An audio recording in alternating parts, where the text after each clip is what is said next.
তো গাইস প্রথমে ভিডিও দেখো তারপরে ফানি কমেন্ট পড়বো।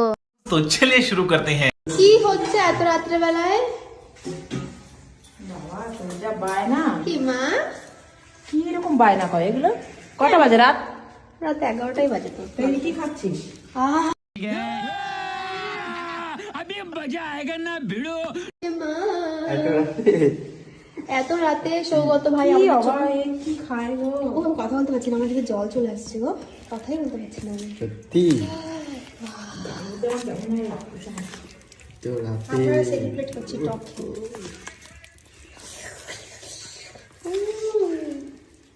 তুমি কি করো?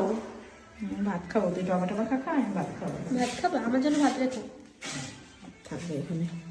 ভাত সেদ্ধ তো করেছো না, গরম গরম। আলু সিদ্ধ, ডিম সিদ্ধ। तो चलिए शुरू करते हैं। সুমির বাড়ির চাকর হৃদয় চামচা ভাই মাখা বানিয়ে দিয়েছে বলে কথা। ভাদ্র মাসে বিয়ে ডেট ঠিক করলে নাকি? সুমি প্রেগনেন্ট বলি এই ডেটে বিয়েটা ঠিক করেছে। ঘুরে টুরে এসে মেয়ে প্রেগনেন্ট হয়ে গেছে, তাই এত রাত্রি টক খেতে চেয়েছে।